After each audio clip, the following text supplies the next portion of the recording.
Good morning. How you doing? Good. How are you? Great, great. I'm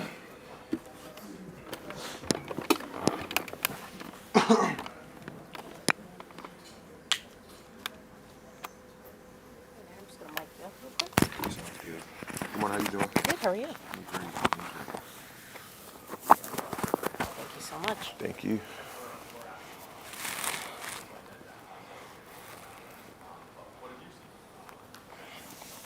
You ready? So, yeah. Good morning. How's everybody doing? First of all, How's it been so far been in California?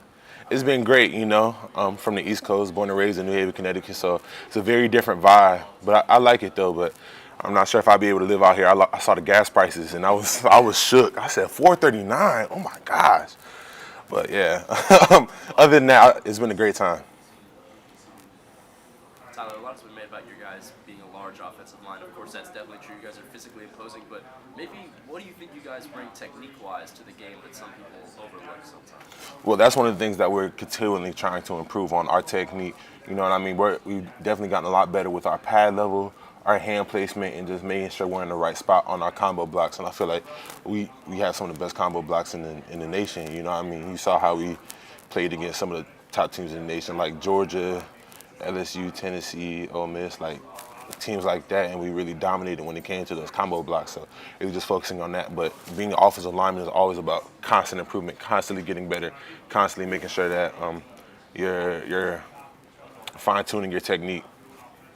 Yeah, kind of off that, you said the experience that you guys have played LSU, Georgia, teams like that. How do you think that kind of helps going against a team like Michigan that's been really good against the run? It helps a lot. Excuse me. Just because, like you said, those teams are pretty good against the run, but going against a team like Michigan, statistically the number one defense in the nation, is going to be a great challenge for us. But going against those other teams has been good to get a gauge on where we are. But those games have nothing to do with what we have to do on Monday. I asked Jalen yesterday at Disneyland, kind of, you go through a whole season where you play 12 weeks in a row, obviously one bye week, and now since the game in Atlanta, it's been a whole month. How kind of difficult is it to keep your nerves in check when you have to wait this long to play a game? Well, you can look at that from two sides. Like you said, like keeping your nerves in check. You really just have to go back to what you've been doing to get to this point. You know what I mean? Don't make the game bigger than what it is. But on the other hand, it's been really good for us because we've had some guys banged up and they've really been able to really recover. And then we've been able to go back through all the games during the season and see what we really need to improve on in order to take advantage of the opportunity we've earned. And off that, you talked about guys getting healthy. You get to watch Jace play, obviously, in practice. How is he looking so far this week? Saban told us yesterday he's been at practice and is looking pretty good. Jace looks great. I'm excited to see what he puts on the field on Monday. Very excited for that. And what about the growth of Caden throughout the season? How much has he grown and just learning the system? Caden has grown so much. I'm so proud of Caden. I think I said it on the first round radio show that I do. I said it to the media, but I'm super proud of Caden because I know what it's like. Excuse me. Coming in as a true freshman and playing, like you go from playing in front of maybe 80 people to 100,000 people. You know what I mean? So that's a big culture shock. So to be able to really be in control of your emotions and get better each week, and that's something that he's been really great at, getting better each week. I'm very proud of Caden, and I'm excited to see how he continues to progress through his career, but I'm most excited to see how he performs this Monday. I'm very excited to go battle with him. Anybody else? I want to talk about Michigan and their size and up front, defensive front. What do you see with them, and how motivating is some of that talk about? They're a great defensive front, you know what I mean? They have great technique, they have great size, you know what I mean? They're very quick, they have great pad level, and those are all things that make for a great defensive line. And it's like that top to bottom, so we have to be on the top of our game. You know what I mean? Like I mentioned earlier, they have the number one defense statistically in the nation, and that's why you come to places like Alabama to play teams like that. We don't stray away from a challenge. We go towards it. You know what I mean? And we're just very grateful to have the opportunity to play a defense like that. Any team you've seen that looks like them this year? No. You know what I mean? We don't really get into comparing teams to each other. I feel like that's not fair to other teams and then Michigan because everybody's different, you know what I mean? So we're just focused on playing Michigan and doing what we need to do in order to come out victorious. Saban said yesterday he wants you guys to have fun on trips like this. Is there anything that you and your teammates are, maybe wanting to do outside of practice this week? So we have a pretty fresh offensive line, so we're big into fashion and clothes like that. So we went to Rodale Drive, went shopping a little bit. Didn't get anything because I didn't want to spend all my money that I allotted for this week in the first day. So I'm going to look around a little bit and see what else I like.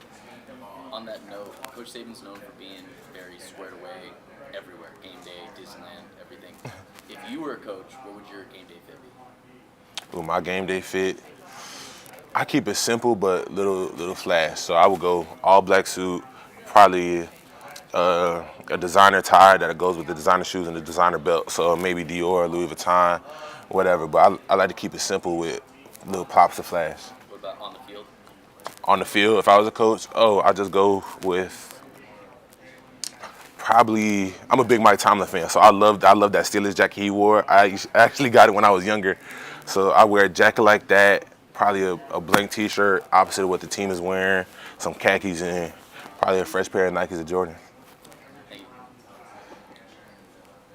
Michigan player came in here and kind of said they're pretending like they're the 4 seed based off what they're hearing from everybody else. Obviously, you guys are probably taking a similar mentality. What is it? You know, the length thing's been a big thing all year, but being the 4 seed, being the last team in, how much does that give you guys to prove? We have a lot to prove because a lot of people still don't want to send. A lot of people have counted us out since week 2. So for us to be right here is a great achievement, but the job isn't done yet. We have a lot more to do. We have a lot further to go. You know what I mean? We have this. We're really thinking about it as a 1-week season. We need to go all in on this 1 week, and then maybe we'll have an opportunity to play the week after that. But all of our focus is going towards this week, and we are the 4 seed. You know what I mean? So we have a lot more to prove. Isaiah was saying that you guys, there's some video you guys aren't watching because of Michigan's like sign stealing. I guess can you kind of take me through that and what you guys are cognizant of based off of what kind of transpired with their program this year? Well, we really don't want to get into that because that's kind of an external factor. Like that really doesn't have much to do with us as far as preparation for the game. Yeah, we might have to watch film a little bit differently, but at the end of the day, we're not straying away from our preparation as we usually would. You know what I mean? We're just taking the right precautions in order to come out victorious this week. Tyler, of course, you're not going up against Michigan's offensive line, but being both of your lines have been highly ranked on the offensive side of the ball traditionally. Do they do anything that particularly piques your interest? So the Michigan offensive line, that's an offensive line that I watch, and I really enjoy watching because they're very technically sound. They play really well together, and they're an example of what happens when you have guys, when you have the fist. You know what I mean? It takes 5 people to play the offensive line. You could be individuals come together as a fist, and that's what they are. You know what I mean? They have really great chemistry, and that's in the they set a great example for all offensive lines. You know what I mean? We have a pretty young offensive line right now. So I'm excited to see how we can become more like them with the more chemistry and the more time that we get together. Being the 4 seed, you guys are going to be in your white uniforms, this game. I know a lot of fans love the white uniforms. Do you prefer the crimson jerseys at home, or do you like the real uniforms? I like the icy white uniform. So actually for the spring game when we did the draft for the coaches and in the locker rooms, we had the first pick. My team had the first pick, and we actually chose the white uniforms. So yeah, we like going icy whites.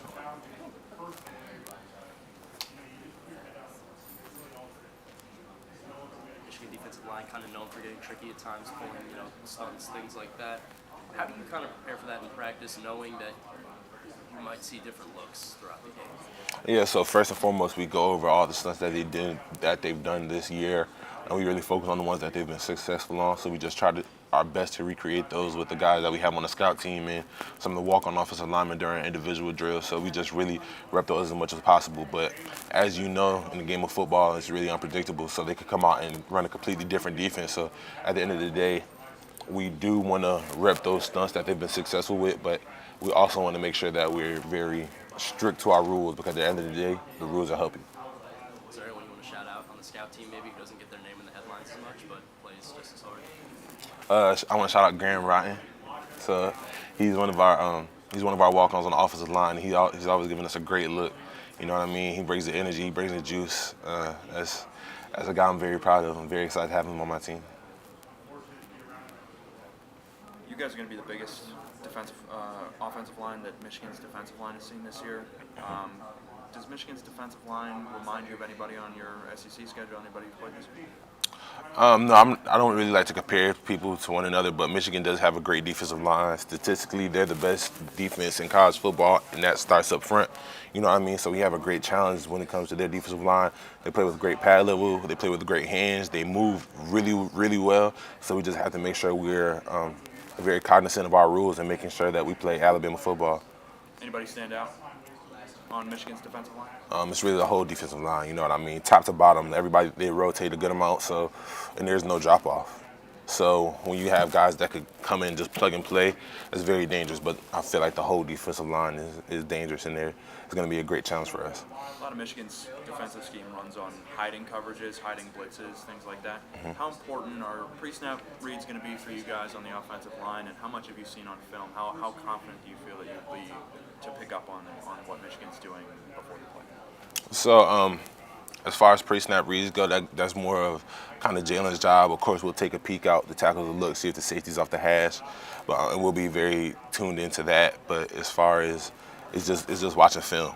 You know what I mean? The more film you watch, the more comfortable you get with the team, the more the game slows down. So the more we watch film, the more we start to pick up on tendencies.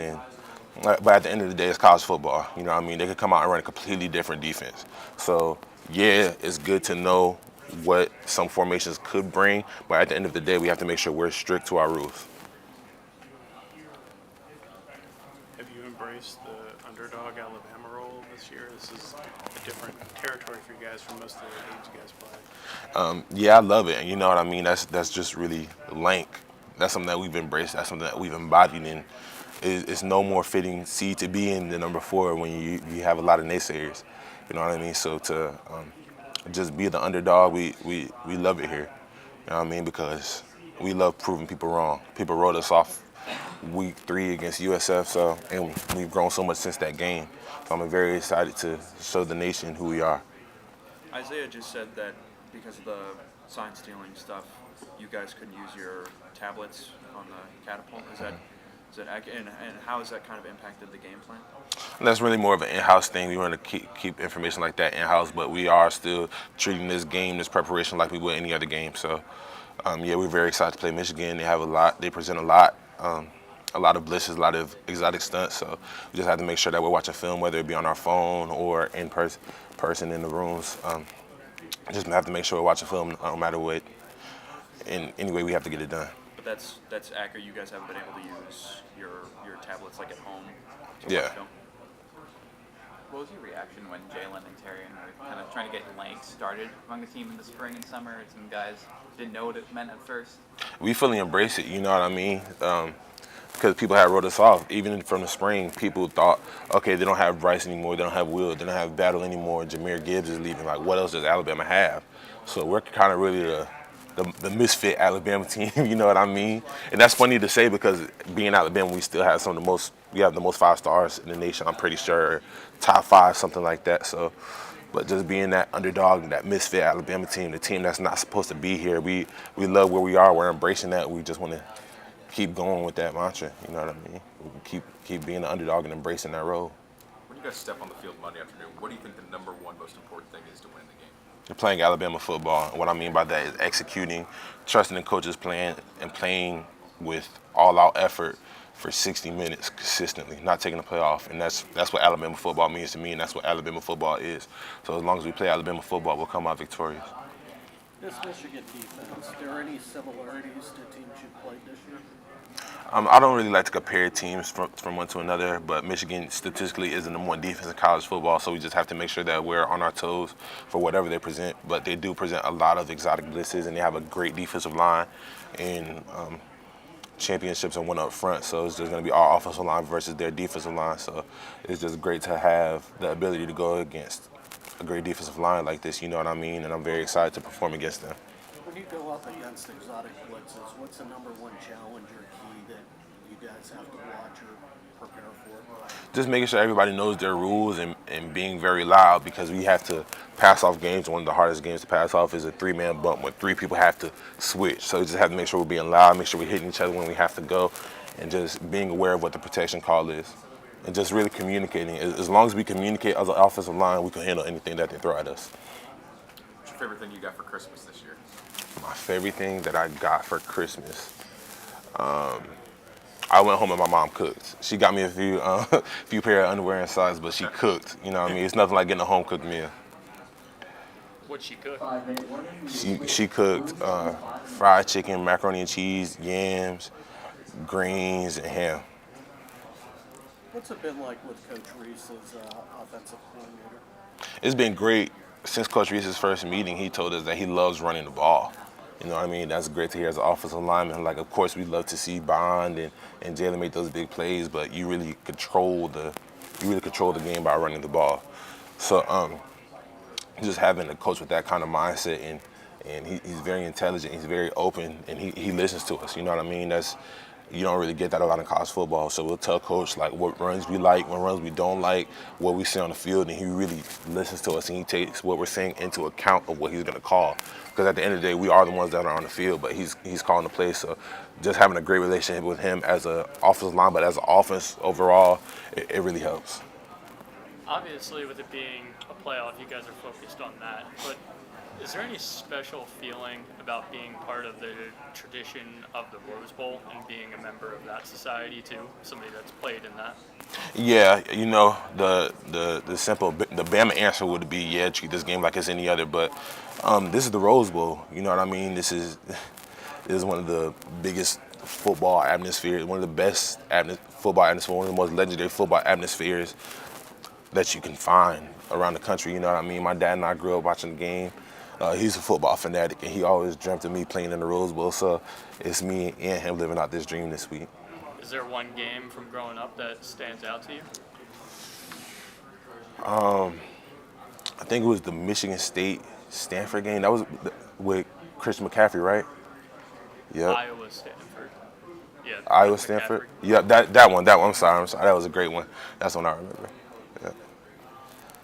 Michigan beat Georgia drill going into the season. I guess their expectation was probably to, face Georgia at the end of the line, especially because lost 2 national championships. How much do you feel like this season, for you guys at least, was to kind of prove that you're still the standard of college football? That's what Jalen said, that you guys are the standard of college football. Yeah, we are the standard of college football, and even though we had 2 down years previously where we are where we need to be, you know what I mean? And we just have to prove it we have to prove it this week. We have to prove it within the 60 minutes that we have earned on this Monday. So just being able to go out there and perform and send some of these guys off with the national championship ring. And nobody has come through Coach Saban's program and not left with the national championship ring. So we're really doing it for them. Yeah, Alabama obviously has had the fear factor, intimidation factor for all those years. Do you feel like people are kind of doubting that, I guess, after the loss to Texas and then maybe USF game, that you guys were still kind of a team that still kind of invited that fear, that kind of intimidation? They can doubt it if they want to, but at the end of the day, they still have to play us. Like Lane Kiffin said, we thought this was the year to get them, but he was sadly mistaken. You know what I mean? We're still Alabama, we're still the standard, and we're going to show you for 60 minutes every game. Tyler, do you have a favorite Jalen Milroe story that you could share? It could either be on the field or off the field. A favorite Jalen Milroe story? Just how cool he was during the Georgia game. You know what I mean? He never got too high, too low. He was cool. And right before we went off of that last drive, I told him, I said, you got 2 minutes and 52 seconds until you're an Alabama legend. You know what I mean? Just being the number 1 team, basically at home.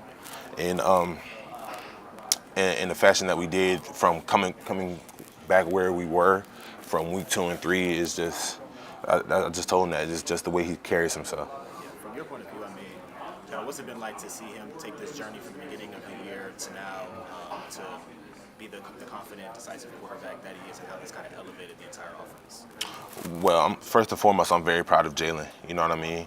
So just looking back at who he was back in spring ball is the same person who he is now, and that's the special part about Jalen. Jalen has been who he is now since then.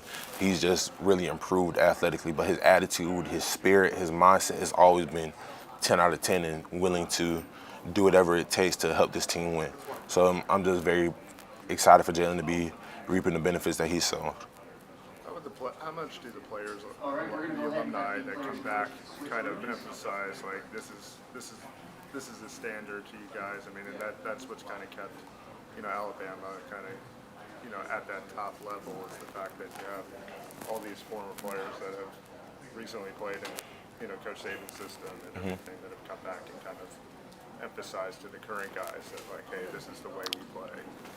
Yeah, so with some of the former players that we come in contact with the most are Denzel Duval, Josh Chapman, HaHa Clinton Dix. So those guys really enforce the standard to us, and they tell us stories about the quote-unquote old Bama. We love hearing those stories, but at the end of the day, they're just really enforcing the standard to us, what they've been through, and really just appreciating them for who they are and what they've done because they've really laid the groundwork for us to be where we are today. What do you associate old Bama with? Last question. Switch over. Last one, Tyler. What do I associate old Bama with? Just hard-nosed football, you know what I mean? Whatever it takes just to get it done. And I feel like we're back there now.